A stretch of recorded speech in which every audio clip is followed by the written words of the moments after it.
मसीह की एकता सिंह मिनिस्ट्री में आपका स्वागत है। तो आप मनुष्यों की बातों में मन लगा रहे हैं या परमेश्वर की बातों में मन लगा रहे हैं? तो आइए हम इस टॉपिक पे मनन करेंगे, जो कि आपको मिलता है मरकुस 8:31 से 33 में। यहाँ पर यीशु मसीह अपने चेलों को बताते हैं कि वो बहुत ज़्यादा दुख भोगने वाले हैं और उन्हें क्या बोलते हैं, उनकी मृत्यु हो जाएगी और वो फिर तीसरे दिन जी उठेंगे। लेकिन यहाँ पर पतरस उन्हें झड़कने लगता है, यानी डांटने लगता है। तो यीशु मसीह उसे झड़कते, डांटते और कहते हैं, हे शैतान, मेरे सामने से दूर हट, क्योंकि तू परमेश्वर की बातों पर नहीं परंतु मनुष्यों की बातों पर मन लगाता है। प्रियो, क्या आप भी ऐसा तो नहीं कर रहे हैं? ईसाई होने का या मसीही होने का क्या अर्थ है? कुछ लोग सोचते हैं कि हम ईसाई परिवार में पैदा हुए हैं इसलिए हम ईसाई हैं, हमने बैप्टिज्म लिया है इसलिए हम ईसाई हैं, हम दुआ प्रार्थना करते चर्च जाते हैं हम इसलिए ईसाई हैं। लेकिन नहीं, बाइबल कहती है वो ईसाई है जो यीशु मसीह को अनुसरण यानी फॉलो करता है। अगर आप यीशु मसीह को फॉलो कर रहे हैं, उसके अनुसार अपने जीवन को बिता रहे हैं, तब आप ईसाई हैं। यीशु मसीह के फॉलोअर होने का क्या अर्थ है? कि हम परफेक्ट होंगे? नहीं। या हम पाप नहीं करेंगे? नहीं।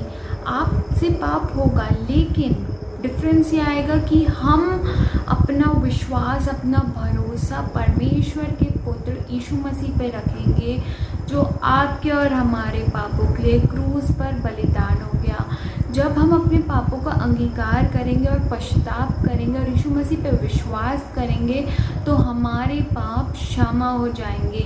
जब हम डिसीजन लेंगे कि हम मसीह और उसकी आज्ञाकारिता का पालन करेंगे, तब हम एक ईसाई बन जाएंगे। प्रियो, आज यीशु मसीह सच्चा चेला होना यानी सच्चा शिष्य होने के बारे में बता रहे हैं।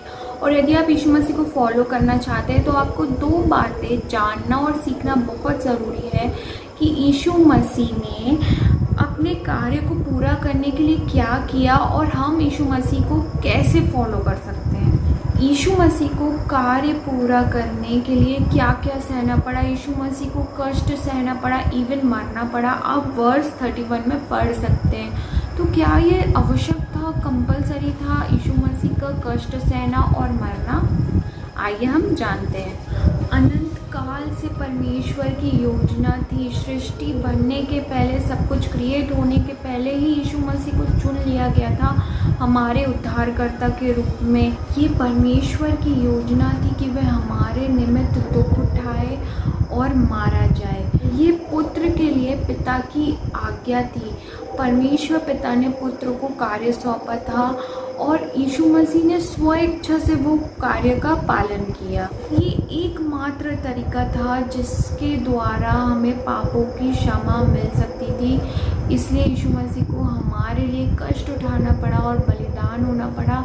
आप इसे गलतियों 2 अध्याय 20-21 पढ़ सकते हैं। वर्स 32 में हम देखते हैं कि पतरस इस शिक्षा से प्रसन्न नहीं था कि यीशु मसीह कष्ट उठाए और मारा जाए।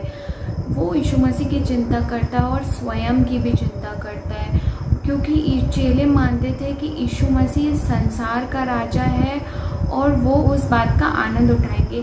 लेकिन यहाँ पर यीशु मसीह मरने की बात कर रहा है, दुख उठाने की बात कर रहा है। अगर यीशु मसीह दुख उठाएगा, कष्ट उठाएगा, तो वो चीज़ उनके ऊपर भी आएगी जो पतरस को पसंद नहीं था। इसलिए वो यीशु मसीह को दूर ले जाके डांटने लगा।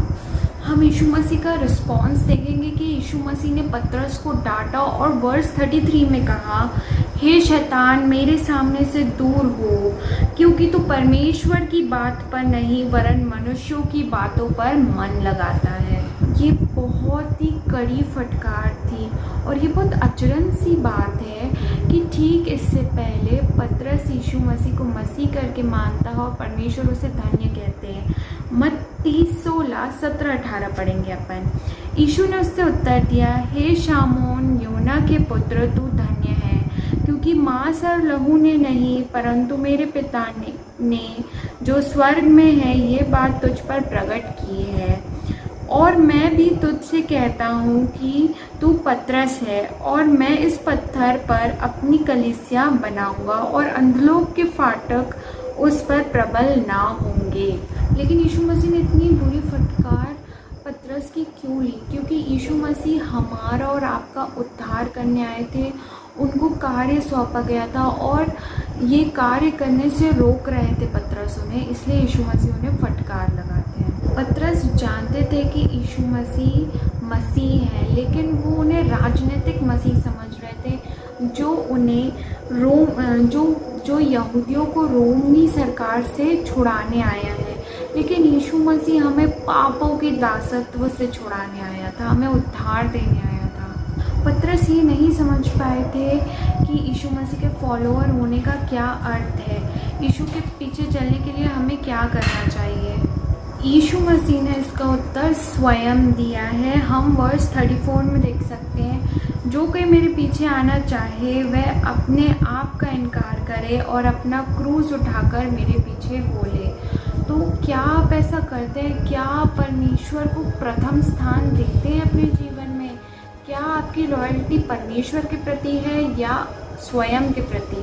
प्रियो, हम धन दौलत, अच्छी नौकरी, स्वास्थ्य चाहते हैं और परमेश्वर हमको सब कुछ देता भी है, लेकिन इन सब के पहले हमें परमेश्वर को स्वीकार करना है और अपने जीवन में प्रथम स्थान देना है और यीशु के पीछे चलना है। क्या आप मनुष्यों की बात में मन लगाते हैं या परमेश्वर की बात पे? इस छोटे से वचन को सुने जाने में परमेश्वर आपको बहुत सारी आशीष दे। आमीन।